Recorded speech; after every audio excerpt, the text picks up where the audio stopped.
They gave just the very last of our many, many trillions of dollars of stimulus. The last one, big one, was in March 2021, was almost $2 trillion. And the world would be far better off if they had just given the $2 trillion to Africa.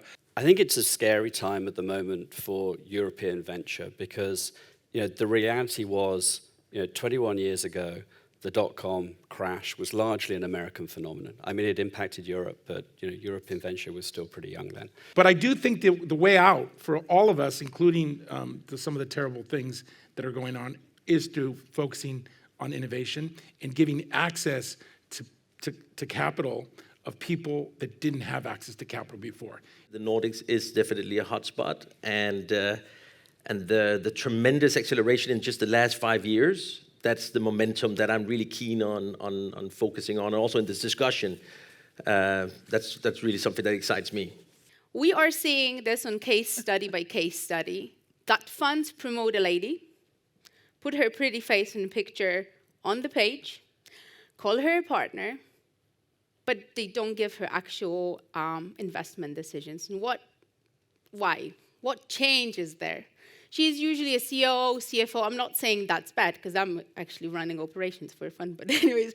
But she has no actual power in money deployment. She has no shares in general partnership, no access to carried interest. When people are resistant to change, it helps reinforce what will stay the same. Because some of it is also driven by fear, that someone will come and take over or that you will lose power, etc. And also what Grant says here is that visions for change are more compelling when they also include visions of continuity. We want to expand how we define and look at diversity. Yeah. Diversity is not just what we see, and we want to incorporate that in our strategy and how we work and how we create value for Schibsted. So that was sort of the motivation where it was created, and then I got sort of that task to take it forward.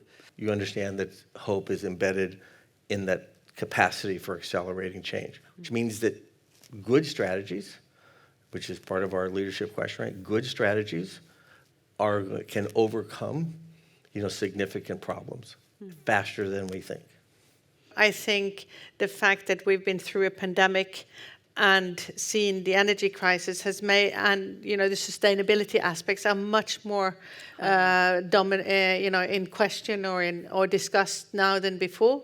And for instance, in our little organization, we've actually put sustainability as a very cornerstone of our agenda. But the people is a huge issue. As we move to a greener economy and we move to renewable energy, there aren't the people with the experience, and that's a massive issue. And for a company like ours, every single month, the sector that we make the most permanent placements in is renewable energy, because everybody is building their teams and building their expertise. Yeah. And companies need to look globally. They need to be very flexible on how they find that talent, and they need to have the right proposition.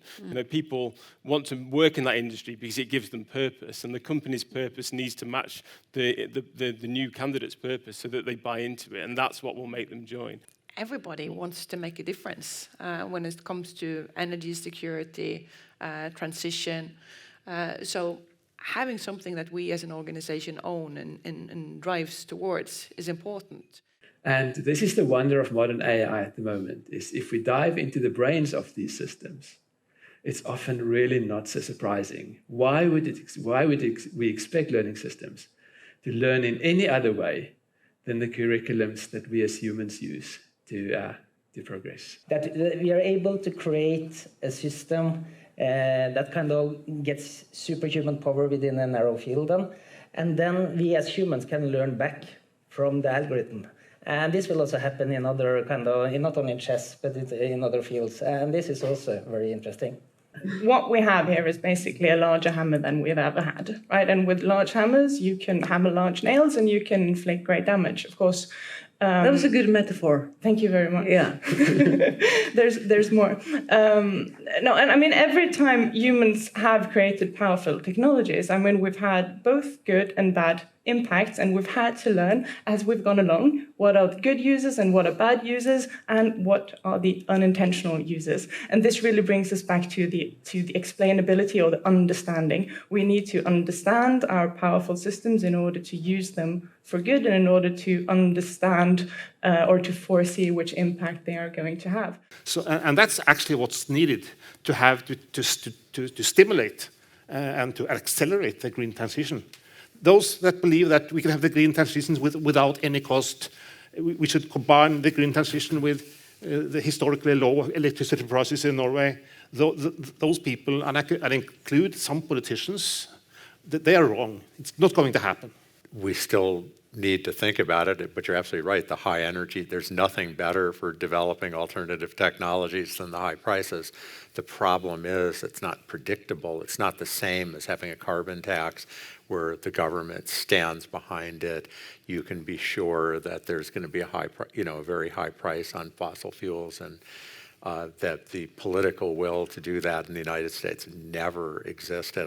And to discuss inflation with Ken Rogoff, it's a pretty humbling thing. It's a bit like discussing the Bible with Jesus, you know. He's saying I'm almost dead.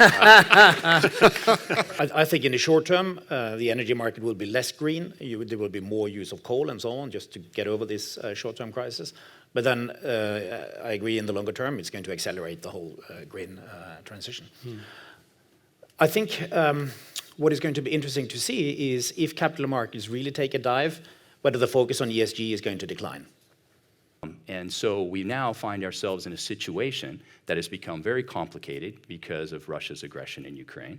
And we find ourselves watching in this new era of global power, great power and global power competition, a new dawn, a new challenge, which creates uncertainty, right? And it's that uncertainty that has influenced and found its way into every element of our life. In the Ukraine, all leading chess players are fighting against the war. And many of them have joined the army. But not only that, it's interesting that there is not a single Ukrainian chess player who has supported Putin. And I find this astonishing because we've been used to listening to people telling us that in the eastern Ukraine and in Ukraine, there must be like 20-30% of support for the Russians. But in fact, it turns out that the support for this war is close to zero. Then, this was it. This was all. So then, we'll see you next year, June 1st. Please remember to book a table and book your trips. And we'll promise to have as an exciting agenda as we've had. And for all of you who's been here, thank you so much for the attention and the awareness. And let's have a drink, huh? Yeah.